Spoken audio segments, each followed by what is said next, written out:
Distance time graphs. A distance time graph represents the distance covered by an object versus time.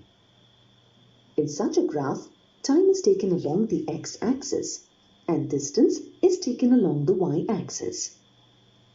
The graph is plotted adopting a convenient scale for the distance and time. For example, you can use a scale of 1:20 on the x-axis for time. A scale of 1:20 means that each centimeter on the graph represents 20 seconds. Let's see how a distance time graph is plotted using some sample data. Here is the data for distance covered by a car along a straight path at different intervals of time. To plot the distance time graph, we begin with fixing two axes, x and y, on a sheet of graph paper. On the x-axis, we mark the equal time intervals according to a convenient scale. Say 1 centimeter equals 20 seconds. Again, using a convenient scale on the y-axis, we mark the y-axis at equal intervals.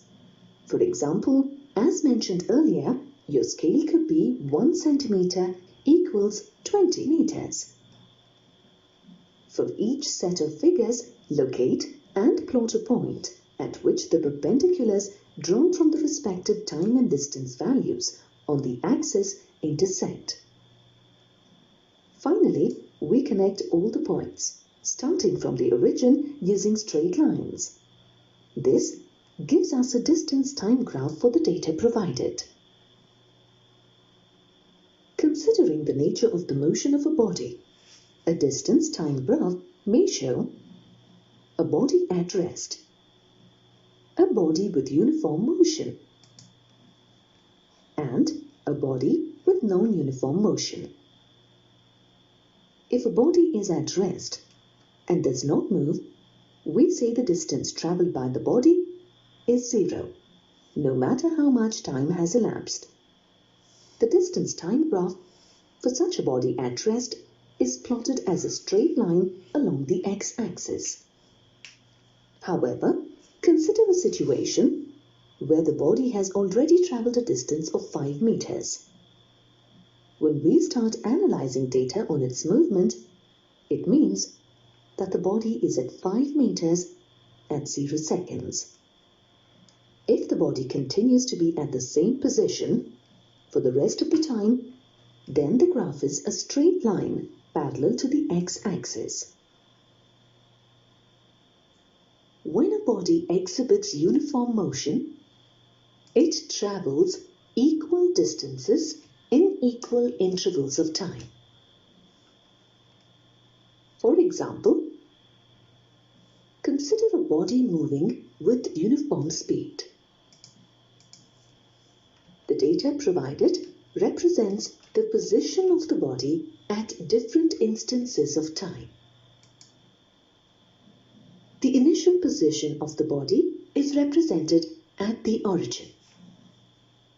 The graph for this body is a straight line, making an angle with the x-axis and passing through the origin. Thus, the graph of a body in uniform motion is an inclined straight line passing through the origin.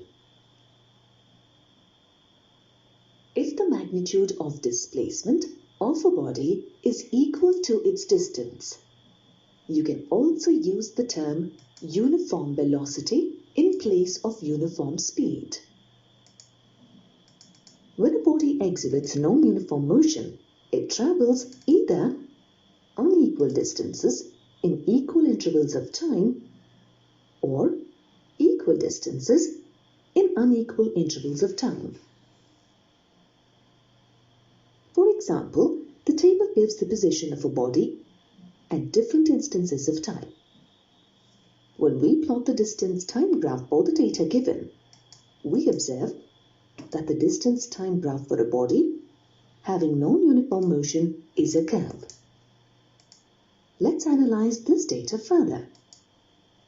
During the first 10 seconds, the distance traveled by the body is 5 meters. Thus, the speed of the body for the first 10 seconds is 0.5 meter per second.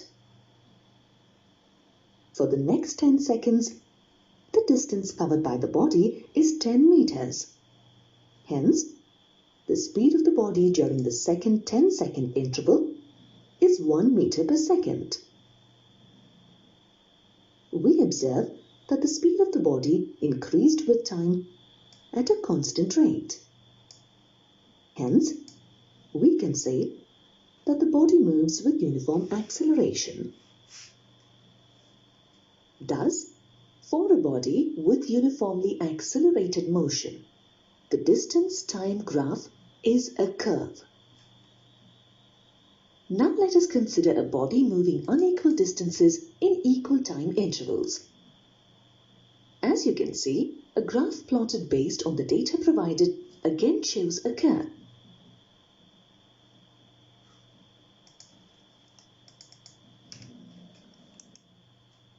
Now, let's look at how we can use the distance-time graph to make deductions about speed.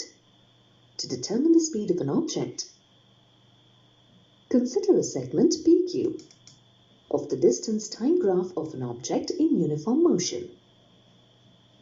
Draw a line parallel to the y-axis from point Q and another line parallel to the x-axis from point P. These parallel lines intersect each other at point R to form a triangle PQR. On the graph, PR denotes the time interval, while QR corresponds to the distance. You can see from the graph that as the object moves in time interval t2 minus t1, the distance it covers is s2 minus s1. By definition, speed is the ratio of distance covered to the time taken in covering that distance. Therefore, the speed of an object v is equal to s2 minus s1 divided by t2 minus t1. This brings you to the end of this module. In this module, you learned that a distance-time graph represents the change in the position of an object with time. In a distance-time graph, time is plotted along the x-axis, while distance is plotted along the y-axis. The distance-time graph of a body moving in uniform motion is a straight line inclined to the x-axis. The distance-time graph of a body moving with uniform acceleration is a curve. The distance-time graph can be used to determine the speed of an object.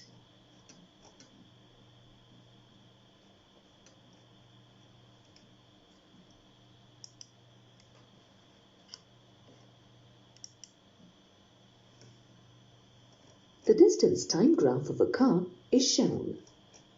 You need to determine the nature of motion and speed of the car. Since the graph is a straight line, making an angle with the x-axis and passing through the origin, the motion of the car is uniform. Since the graph starts at the origin, initially the car is at rest. It then covers a distance of 5 meters in every 10 seconds. Using this data, you can determine the speed of the car, v, as the ratio of distance travelled, d, to the time taken, t. Substituting the values in the formula, v equals 0.5 meter per second. Therefore, the nature of motion is uniform and the speed of the car is 0.5 meter per second.